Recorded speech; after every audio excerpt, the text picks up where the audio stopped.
You are now rocking with me, your favorite B, Lady T, in the place to be, and you have now entered the Tea Lounge. What's up, Sipper Society? Welcome back. Today was a very long day. I know that the majority of the content creators are going live. I am going to go back and check some of the content creators that was a part of this journey with me later on today. I would love to hear what they have to say. I am interested in hearing all of the backpedaling and the coochie popping that they're doing. This is not to gloat or anything like that, but I just found these are the things that I was complaining about the entire time this trial was going on, because I felt like it was just a lot of misinformation. I warned you all weeks ago that there would come a time to where they would have to come back and explain what they think happened. And I'm sure some of the explanations are Diddy had a lot of money. His defense team was this, that, and the third. He could afford, that his defense team and, maybe paid off witnesses and all of the different scenarios that people are going to probably try to come up with to explain away this verdict. The verdict, which I'm sure you all have heard, is that he was acquitted on the RICO, not guilty for the RICO, not guilty for any of the trafficking allegations or charges, and guilty as far as the Mann Act for both Cassie and Jane, right? So that's the verdict. I said at best, the most that I could see in this case for the longest time was the Mann Act. And not because I was in denial or I had some kind of bias, in favor of Diddy, or because I'm a pick me, or because I am male identified, or any of those things.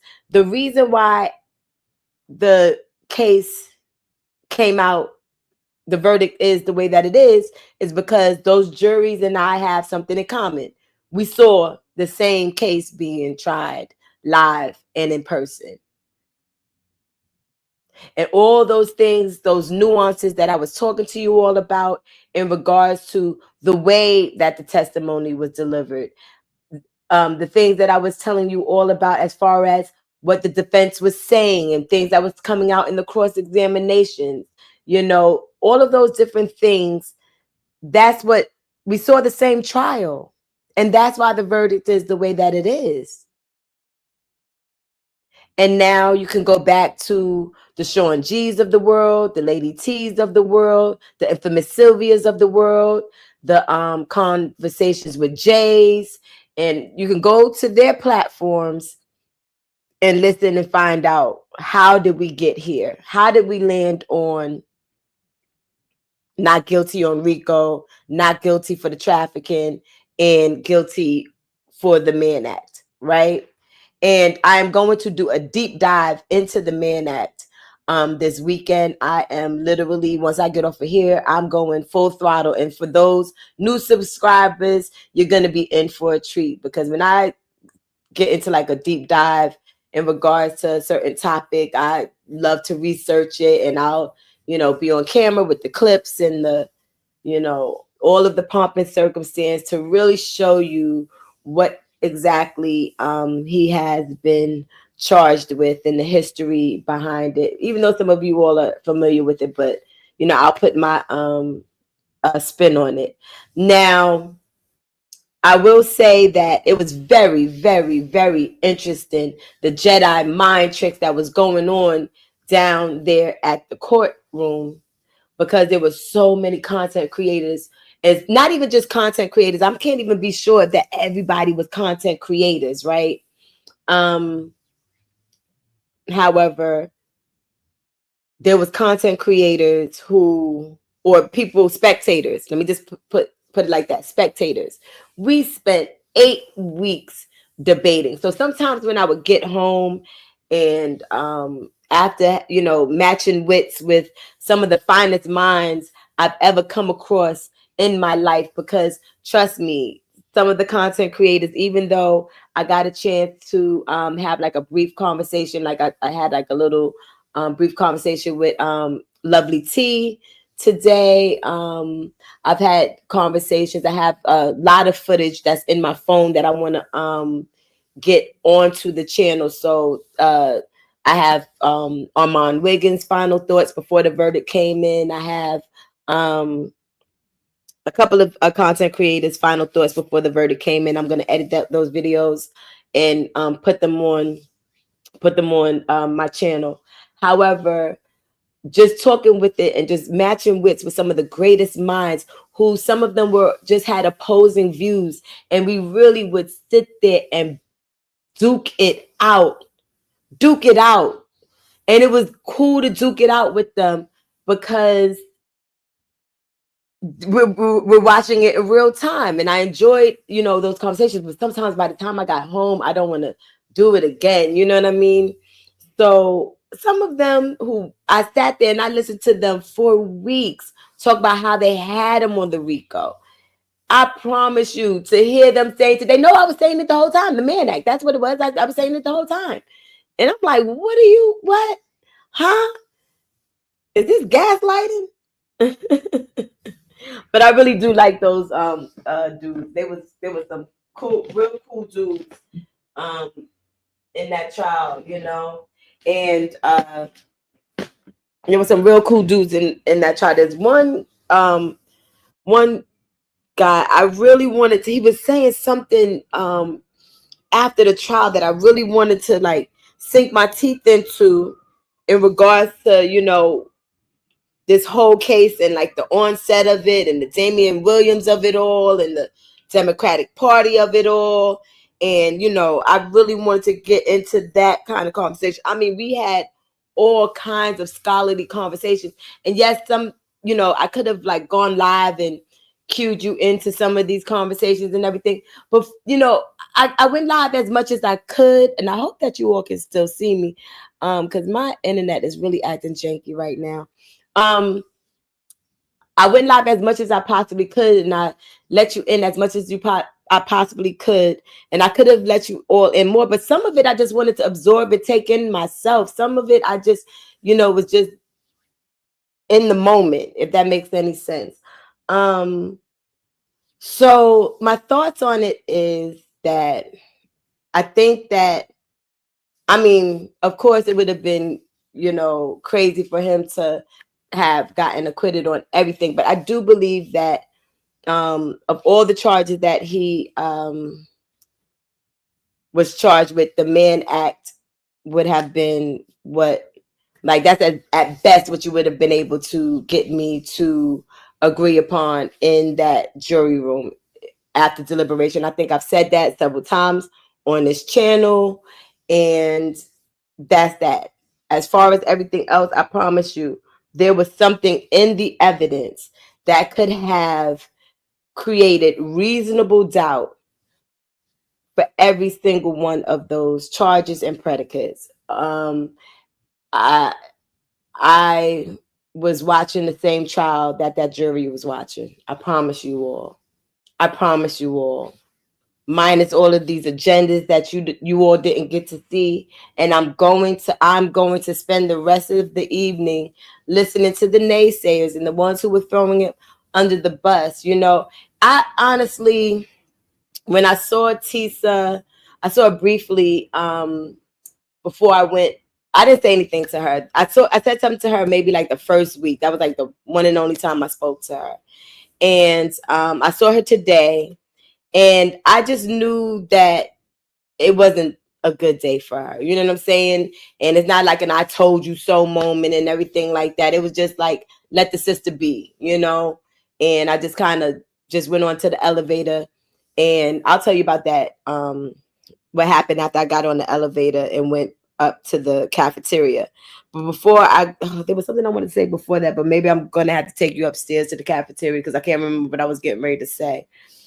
Oh, so yeah, so maybe I'll just take you through the day rather than. Oh, but I will go back. So before I went back into the courtroom and I saw Tisa, I ran into Mama Flip. Well, I call her Mama Flip. Queen's Flip mother. And Queen's Flip was there today too. If you're not familiar with him, he's on the Joe Budden podcast. And his mother is Mama Flip is a champion for women. She's an advocate for women, for victims, you know, and she has been going through an emotional roller coaster during this trial. And there's been some other victim advocates that were there, and they're not having a good day. So I went to Mama Flip and I said, you know, I know that we've had opposing views as far as this trial is concerned. I said, are you all right? Are you okay? And she said, I'm better than I thought I would be. And I said, that's good. And we hugged and we exchanged information. I'm going to keep in contact with her because regardless of what, she's an amazing person. You know, you could catch her over here on my channel, cussing Nicole Moreland out, and me, her, and her son kind of giggled about that today. I was like, yeah, you really went off on her. She was like, yeah, I need to. I had to. You gotta do better. You gotta do better. So I'm not saying that I haven't learned from those women or anything like that. And it's not that I'm not advocating for it. And I think that Lovely T said some really powerful things this morning, because I was listening to a couple of people this morning before I left or on my way there. So anyway, I come into the courthouse, and this is after the verdict was read. I go upstairs because it's hot outside. I was outside. I was dancing, you know, celebrating a little something, I guess, but just more so just celebrating being around my people.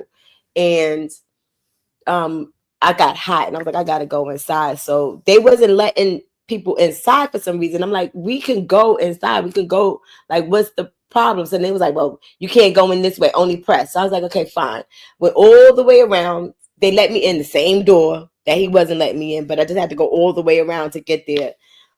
Went all the way around. Me and my court buddies, we went upstairs and was just chilling in the cafeteria. I wasn't necessarily expecting Mama Combs to come in, but I saw Mama Combs and I hugged her.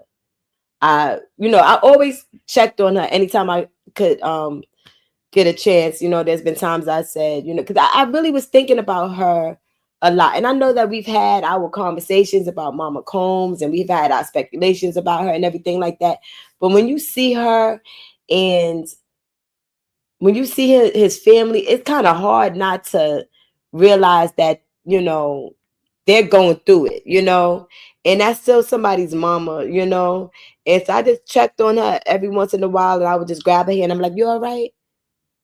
You know, she was like, I'm okay. I'm all right. You know, that was like one of the days or whatever. But today, I remember the day before, or was it the day before? I think it was the day before. Somebody said, you need a hug?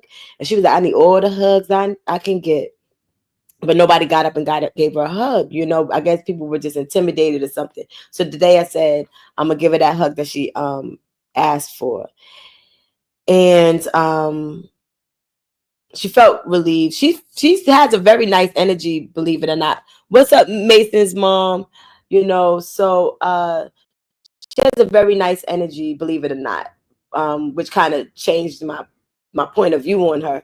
So then we're sitting there kind of just speculating about how Diddy's going to get out. They're telling me that Carlucci or somebody had gotten him a box of Beijing. I'm assuming it's Beijing, but like a box of hair dye and like a Gucci suit, because they was expecting him to walk out, you know, today. And you would have really thought that he was going to get out today, because they started bringing barricades like as if it was going to be the Macy's Thanksgiving Day parade. It was so many barricades.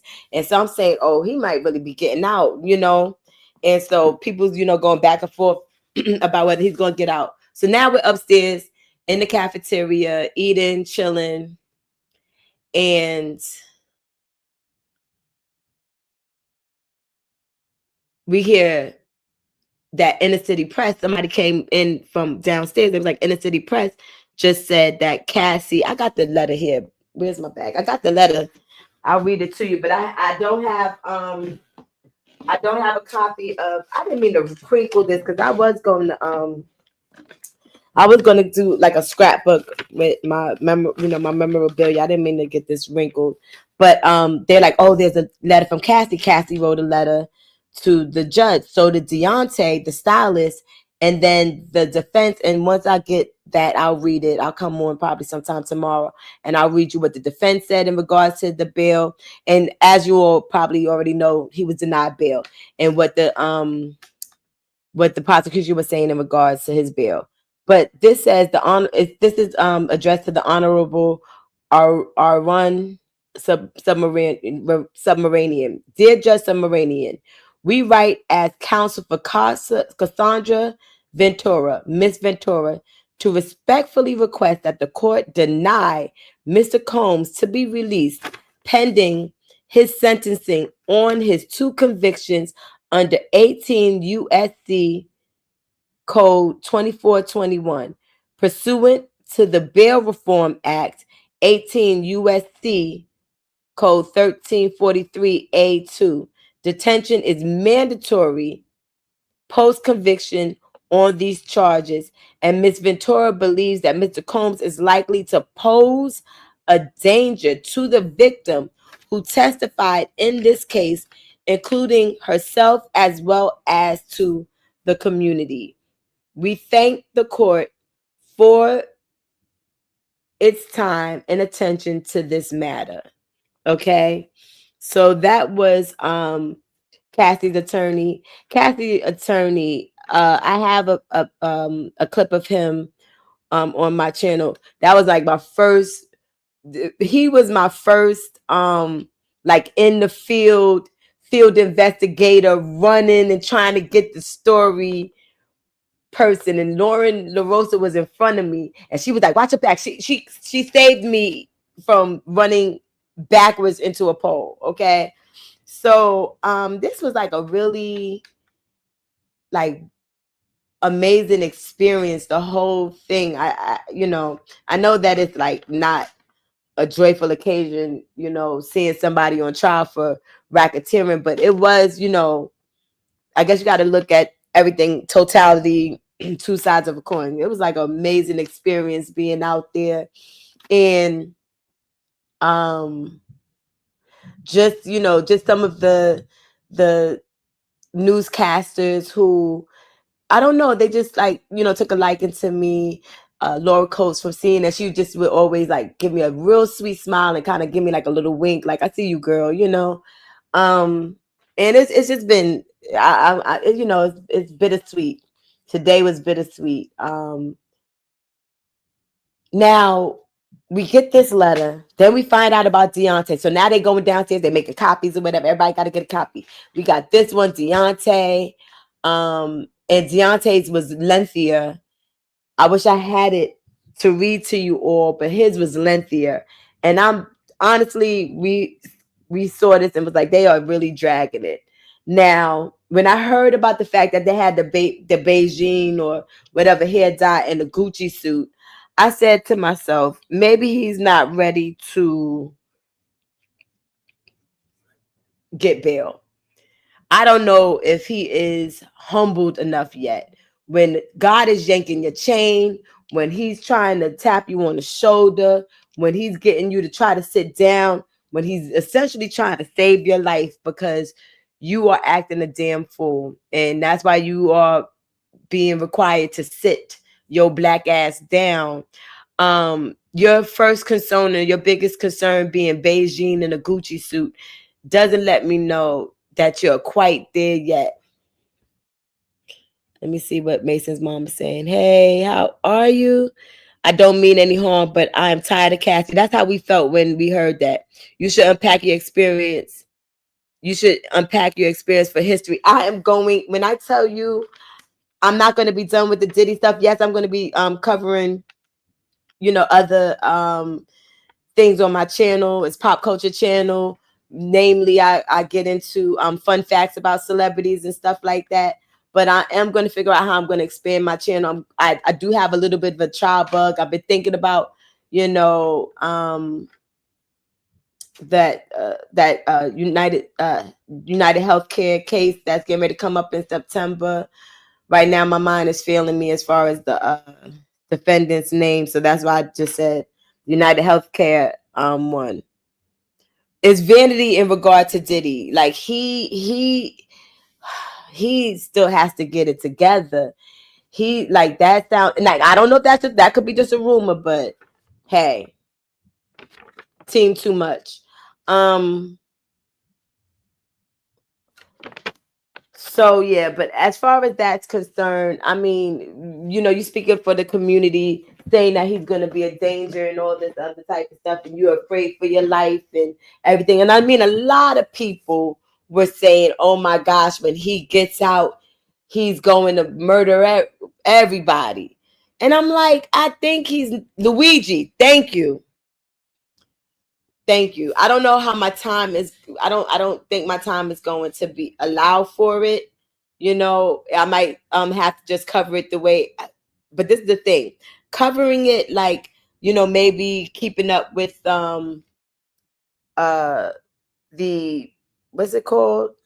Keeping up with the motions, and maybe somebody being willing to share the transcript with me, now that I've made a couple of connections, and um relying on the press and social media after this case. I don't think I would ever really want to cover a case unless I'm able to be in the courtroom. One of the main channels, respectfully, Law and Crime. I used to watch Law and Crime like it was, I don't know, like I guess some people watch Lifetime movies. I don't know. I used to love to watch Law and Crime. After seeing how they covered this trial, there's so many outlets that I'm just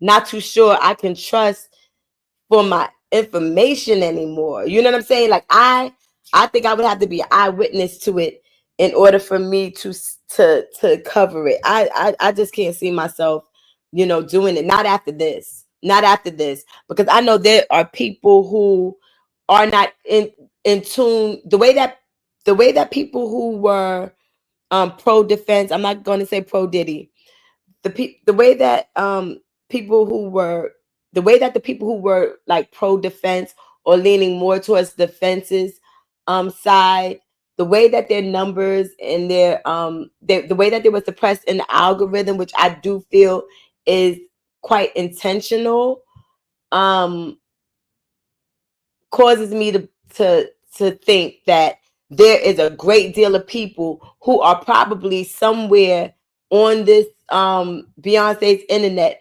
absolutely confused about what the heck took place today. Right? So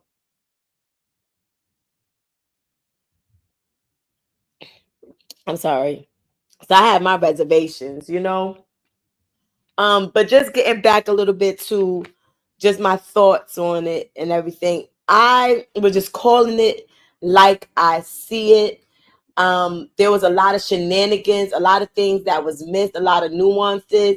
But the one thing I can say, because I was wondering, because having those conversations, like when I'm saying I'm matching wits with some of the greatest minds I've ever met in my life, I'm telling you that. And not everybody was on the same side. I watched people at the beginning of the trial change their tune. I watched people come into I watched people who started out watching the trial online and then decided to come, watch it in person. Maybe they some of them were content creators, some of them were just New Yorkers who didn't realize that they could come to the proceedings, right? And I watched them shift their opinions and their thoughts and things. So I know that there's people who's probably trying to figure out what the hell happened, and making excuses like, oh, the jury, maybe they think that, I don't know, I could just imagine the conspiracies. The jury was paid off, the jury was scared. He had, he paid the lawyers to get that kind of verdict. Though the defense didn't even put on any witnesses. They basically crossed the hell out of these doggone witnesses. In addition to that, I've been telling you that I've been having conversations not with lawyers who have their law practices, in different, like they don't practice law in this particular sector. I've been down there talking to federal prosecutors, federal defense attorneys, people who have tried cases in that very court, people who have tried cases in the Southern District of New York. I've been talking to law students who come into that courthouse on a regular basis, and they're not just following this trial, they're following numerous trials. They're telling me different things. They're telling me exactly how things are going, and based like that, like when I'm talking, they're like, "You're correct. You're right. No, you're correct." Then there's also newscasters who've been covering cases and can kind of gauge how things are going to be going. A lot of these newscasters had opinions in the courthouse, but they have to be unbiased on at their network. So you're not going to hear necessarily those things. There were a lot of people that were upset, but the majority of people kind of knew what it was going to be hitting for. They are biased. I used to like Dan Abrams or propaganda. There's a lot of propaganda involved in this situation. And what I'm working on now is a series I don't know what I'm going to name it. I don't know how often I'm going to present it, but I'm going to try to, present it in just a few parts. What happened? Like, how did we get here? How did we get here? Go back over some of the lives I have, change the titles, get the descriptions together, and then maybe people could come here for the future. I do hate the fact that I did check out after Jane. I checked out after Jane. My energy was drained by the time I would get home sometimes. I kudos to those content creators who would come home and go live all over again, and sit down and give them their audience an hour and a half on camera and all this other stuff. I come home, I snap the ponytail out my head, and I'm done for the day. I'm learning how to get there. So yeah, I feel like I'm behind in my content, but these are also pros, and these are also people who, some of them had assistants. Now, some of them had bodyguards, okay? One particular content and creator, I guess she caused herself so much, dissent amongst the ranks. At that trial, she started walking around with a whole bodyguard. I was like, girl, really? Nobody cares that much. Nobody cares that much.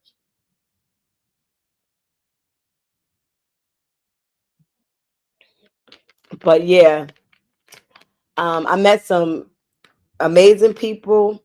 I'm happy I did it. My live before this one,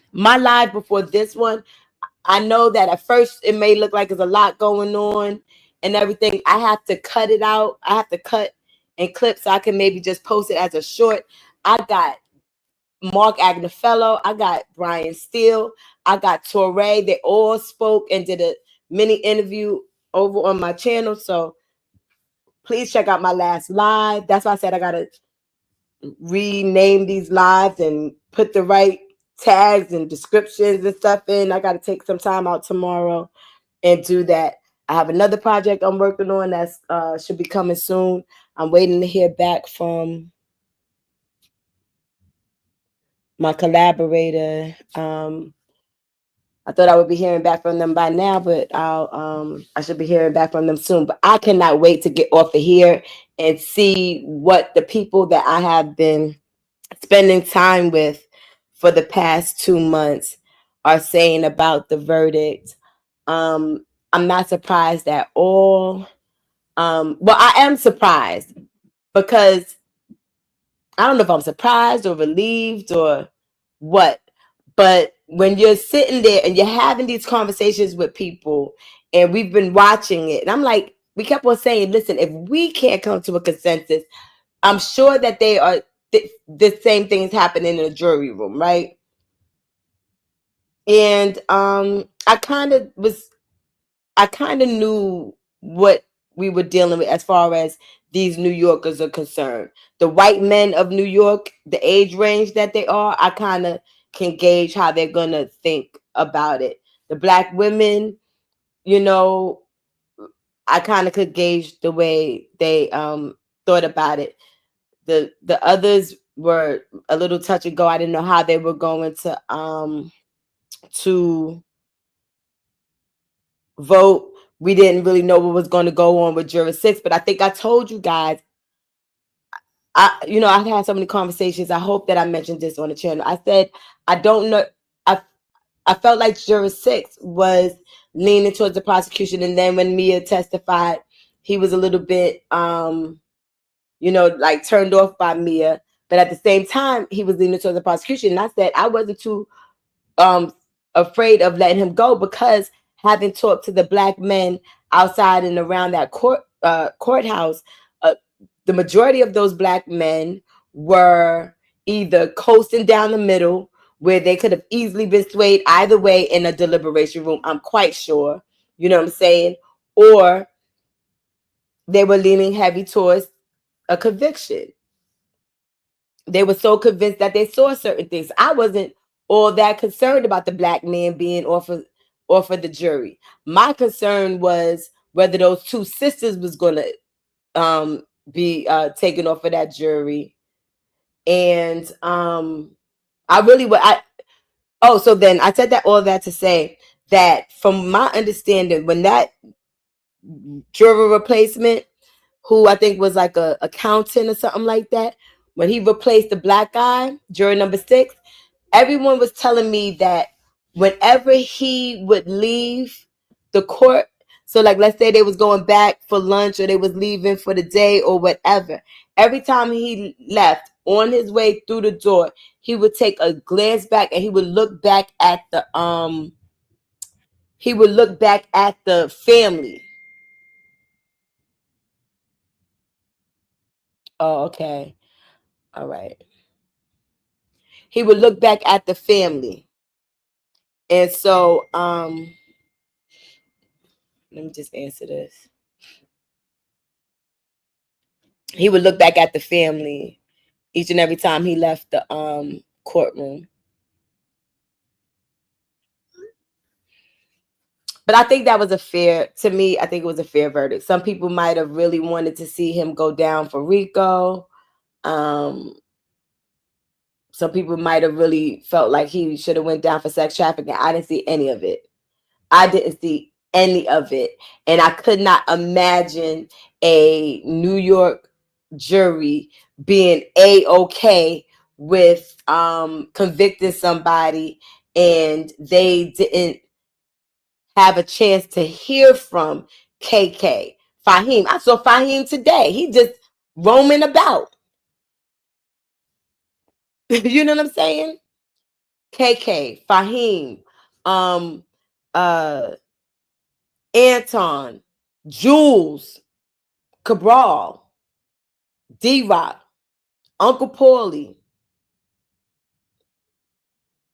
and there's other. I forgot the other security's name. We're hearing from all of these randoms that could attest to the fact, and I believe them regarding Cassie's abuse.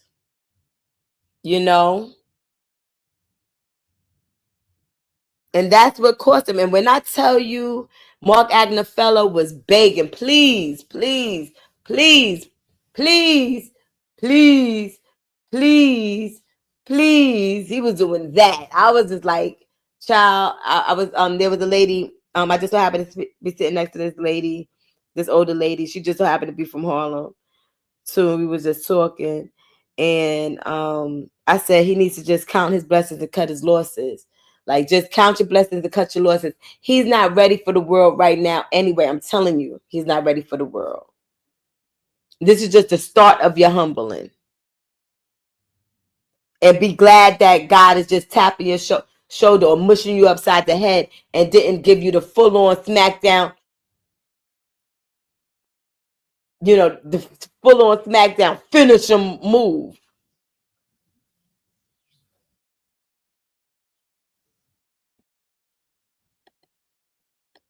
The verdict was fair per the law. The man, I was telling, I think you had came in after I said this. I am literally doing a deep dive into the Mann Act right now, and I'm going to bring you guys that video soon. So as soon as I get off of here, I do have a meeting that I'm gonna like someone I'm gonna be collaborating with. So I have a meeting with them. They just said they just texted me because remember I just told you I was waiting for the call. They text me, they said they're gonna call me in a few minutes. So I'm gonna take that call. And then after that, even though I'm gonna be getting rest, believe it or not, I'll be able to rest and kind of like, watch some videos on the Mann Act and read up on, the Mann Act and look at some scholarly articles and things of that nature. And I'm going to bring it to you.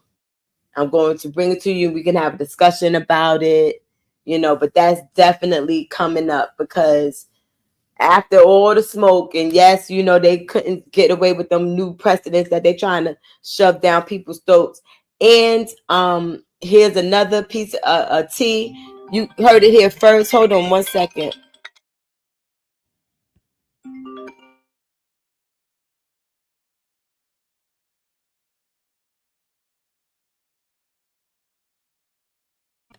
Okay, I gotta go. But here's some tea. You can take it to the streets. You heard it here first. Okay, Timberland was in the courthouse today.